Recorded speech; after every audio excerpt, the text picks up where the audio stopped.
I'm going to walk you through my full drawing process, plus share art tips and habits that help me grow and level up as an artist. Mistakes that lots of beginner artists makes without even realizing it. And bonus tip at the end. Always start simple. For proportions, it's good to choose one method. Cylinders, circles, gesture, silhouettes or boxes.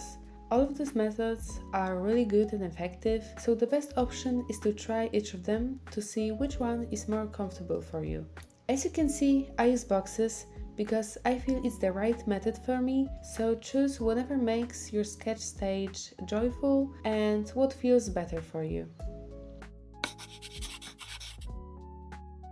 If you hate line art like me, this method is for you. This will leave your lines a little bit messy, but it's totally okay if it suits your art style. Cleaning the sketch is basically about erasing the unnecessary spots and lines to make your sketch look more clean. As you can see, I made messy sketch, and on top of that I made another layer with another, but this time final sketch. Advice time. For sketch, it's better to pick a brush with pencil pressure. This will make easier to create thick and thin lines. After that, your lines will look more dynamic. Another thing is to choose dark brown color for the sketch or color it after you're done sketching. This always brings more natural look to your drawing and brings down the hardness of your sketch.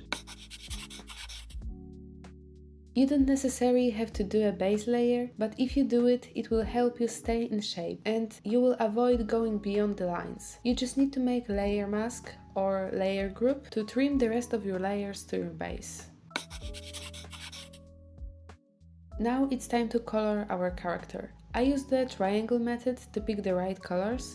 First, pick the middle base color, usually somewhere around here, and color every part of your character. And after that, let's pick a shadow. So now shift the hue a little bit and pick slightly darker and way more saturated color, somewhere around here. Draw your shadows with big shapes, don't get into details yet.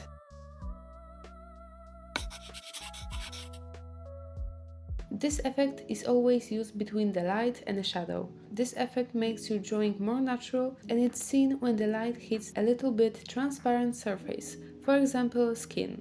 Make an overlay layer, use saturated orange or red color, don't make hard edges here, only blurry ones. I use the soft airbrush or any brush that just creates soft edges. Reflected light appears when the light is so bright it reflects from an object or background to your character, basically creating second light. My character is floating in a white background, so the light should be also white or grayish. To create this effect, we need to find the direction of our light source and then create a soft light layer, choose similar color to your object or background and paint the light on your character.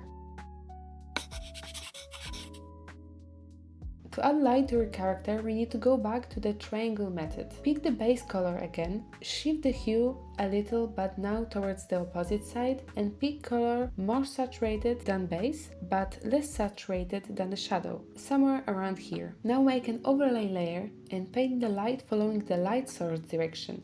Try to use blob shapes again and don't get into details. And some advice: if you use warm colors for your shadow, try to use cool tone for your light. It will make a good contrast together. To add depth to your character, it's a common thing to add gradient to things that are more far away from the viewer. In my drawing, it's one of the legs. I use gradient tool and choose grayish color. I make new layer, set it on multiply to darken this area, and I make another layer, but this time to bring the contrast down. And here we go, it looks like it's behind the character. This stage strongly depends on your style, so I will only focus on things I do personally to make my drawings look more polished. Now I make shadows and lights blend together more. I'm making hard and smooth edges of the folds, hard closer to the fold and smoother in more flat areas. In my style, I love to use something that is called hatching, so I'm adding these lines to make my drawing look more stylized.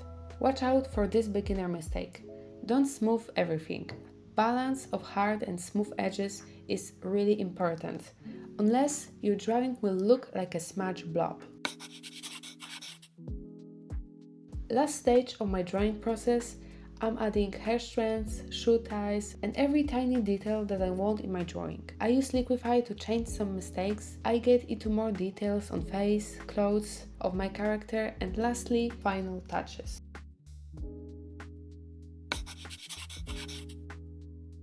Here is the promised bonus tip.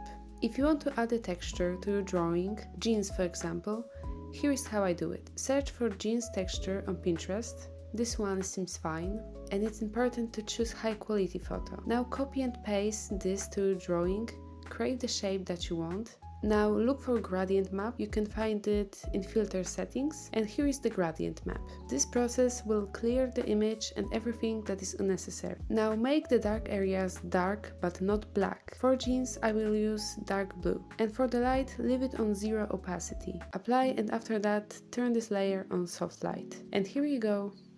Let me know if any of those methods and stages helped you, or comment if you struggle with anything else. Thanks for watching, bye!